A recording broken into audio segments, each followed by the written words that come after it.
Now, some might say that money is the root of all evil, while others might claim that it's the absolute motivation to life.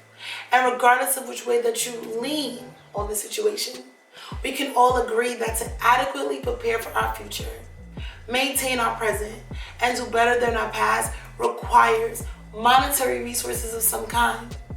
So as per usual, this is another real, relatable as fuck conversation. Make sure to like, comment, and subscribe, and complete your good deed of the day by telling a friend. So go and tell another friend. Welcome to Pass The Bluntness, episode 10.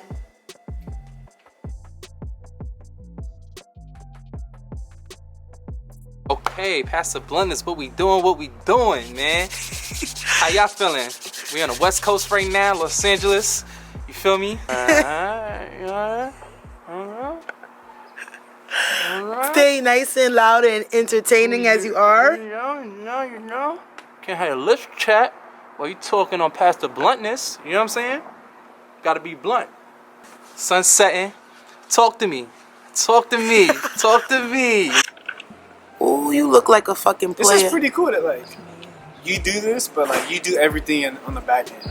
Yeah. So you know what you want. So when you do hire someone for that position, you've done it before, so you'll know what you want and how to get it done. That's pretty dope. Exactly. Nobody can bullshit Izzy absolutely. Dude. On the fucking track. All right, sit up for me. Or say how you going to sit.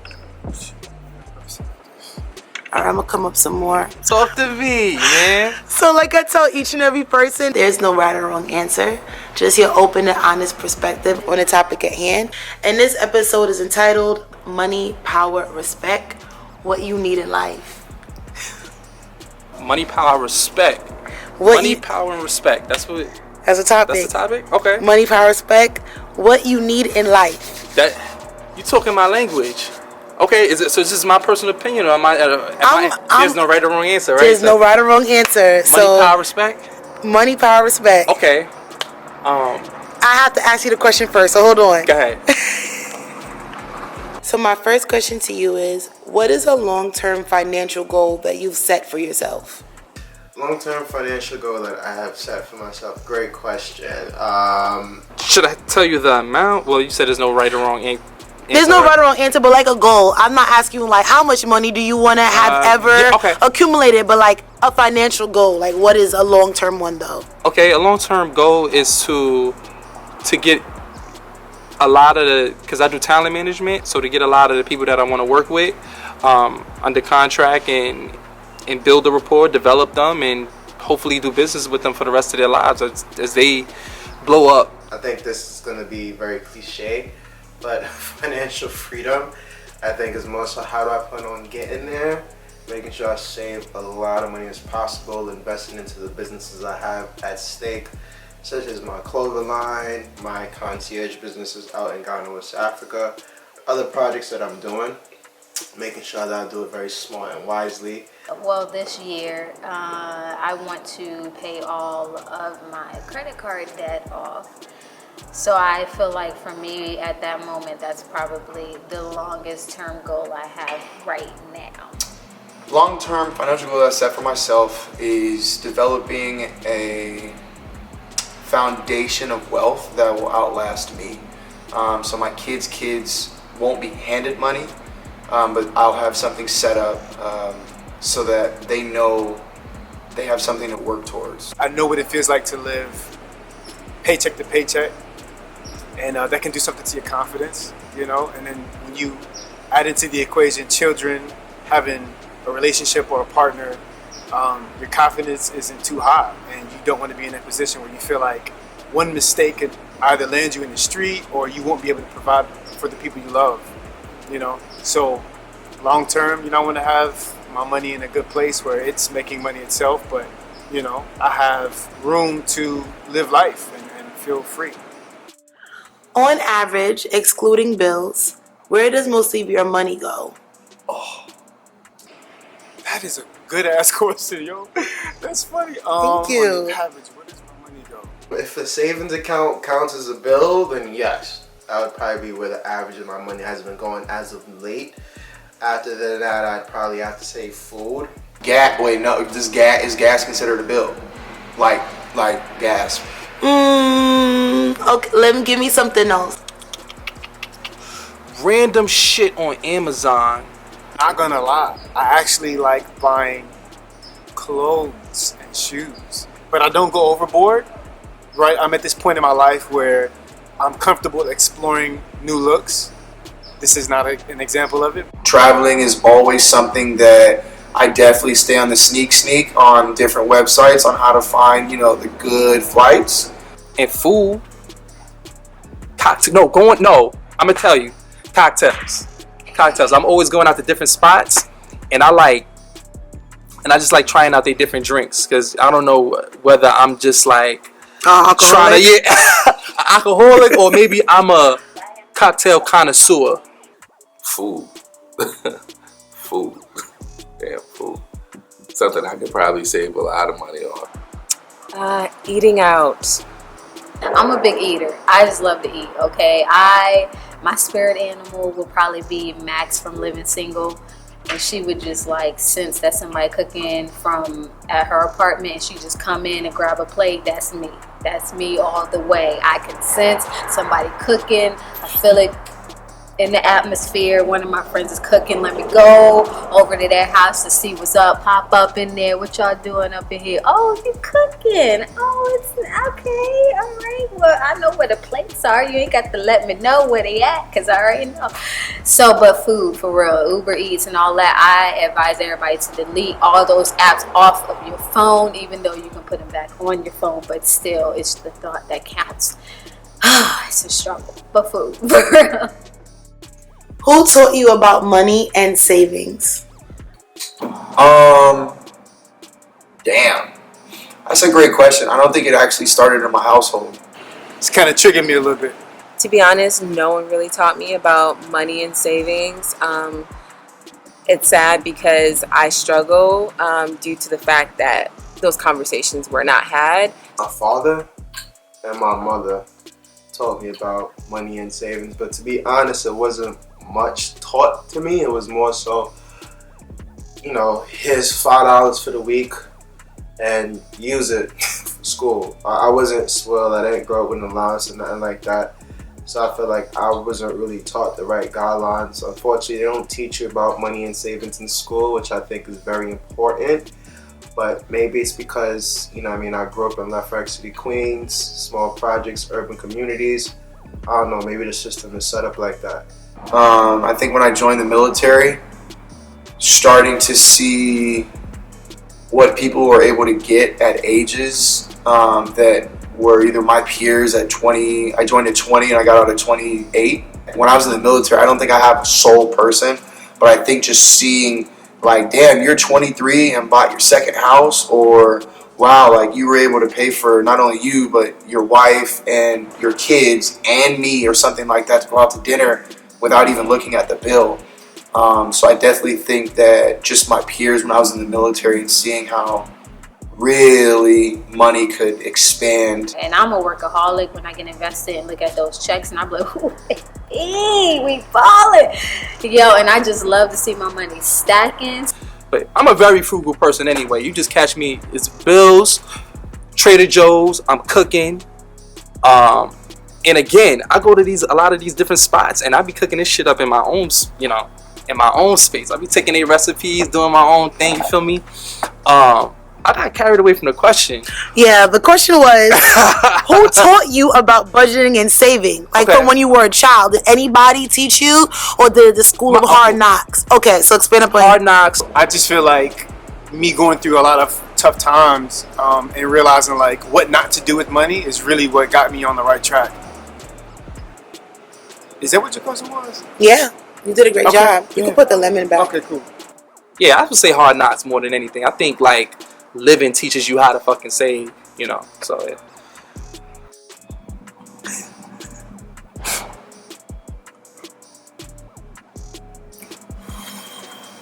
See that? It's ideas. All right, next question.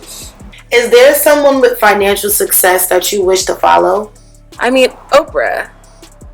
She's a billionaire, so why wouldn't I want to be a billionaire? Damn, there's a few. My sister is a two-time Olympian, and she stayed around her passion her entire life, coming out of Mississippi and going into WNBA, actually being a part of the first draft that WNBA ever had. And then now she's 40 years later, 30 years later, she's a coach. Jay-Z. I was never a fan of Jay-Z growing up.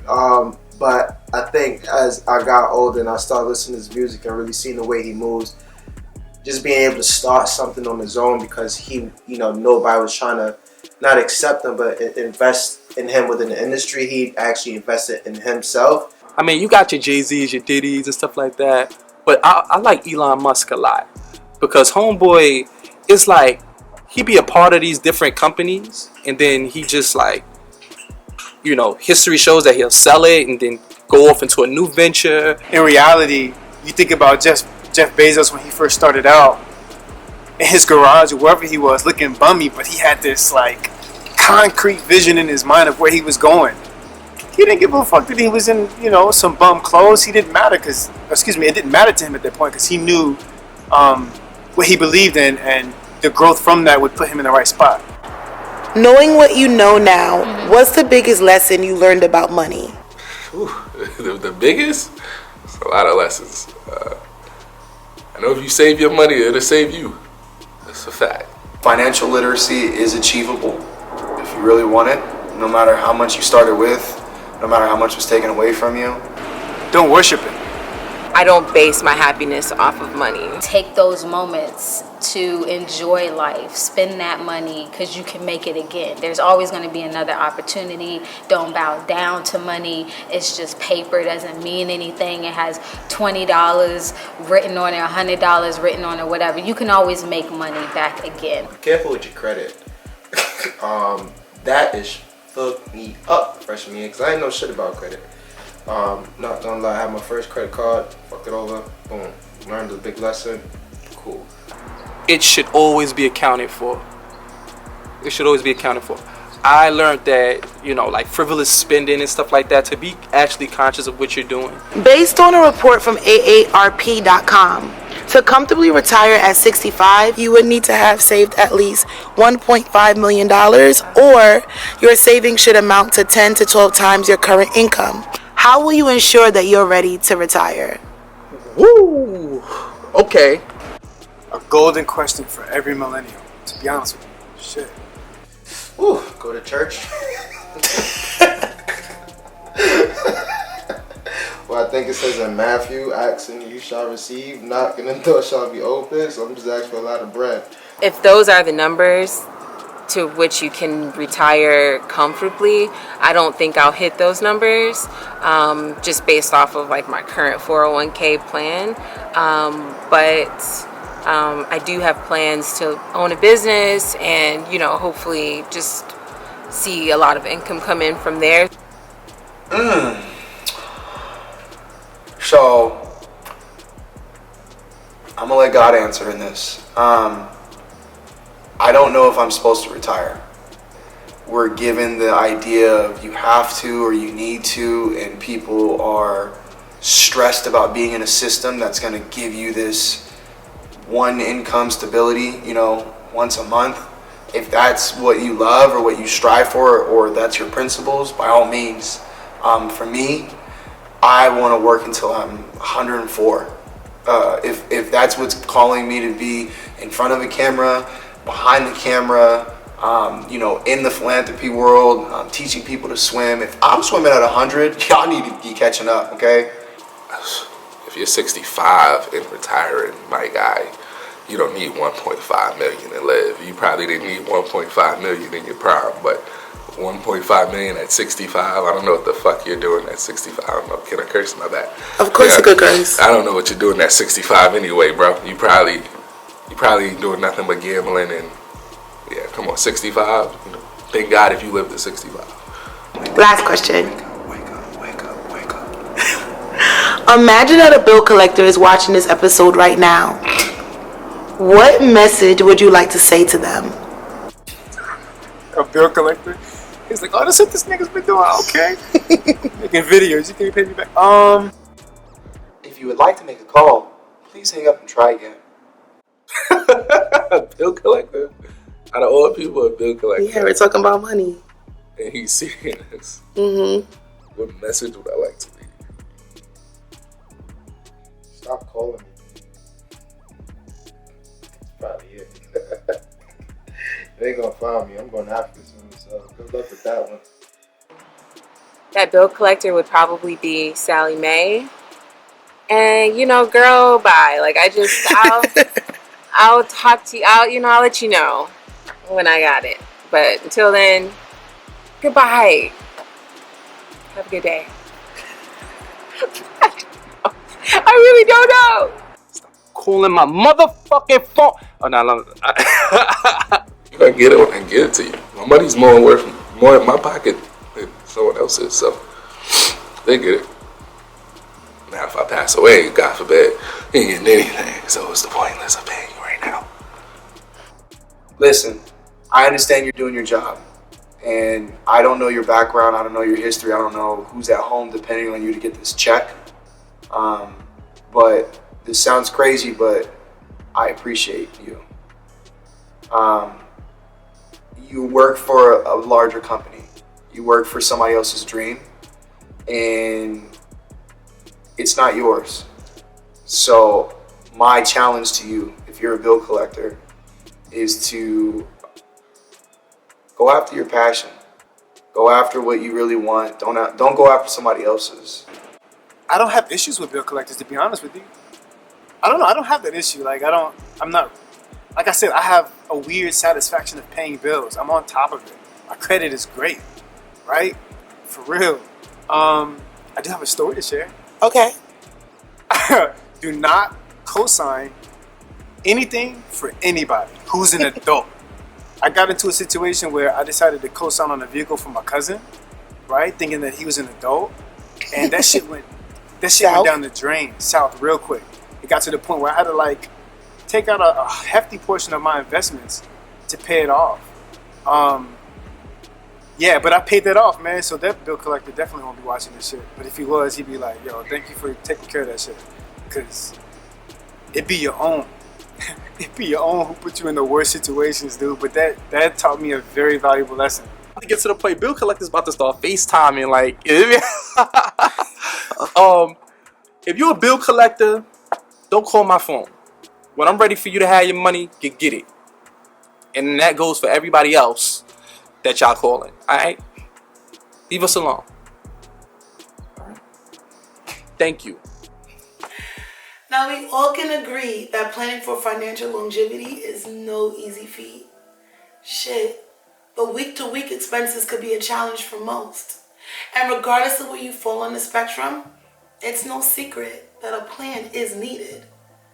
And as you draft or retweak your master plan, just make sure that it's manageable for the kind of life that you want to have. I'm Izzy, absolutely.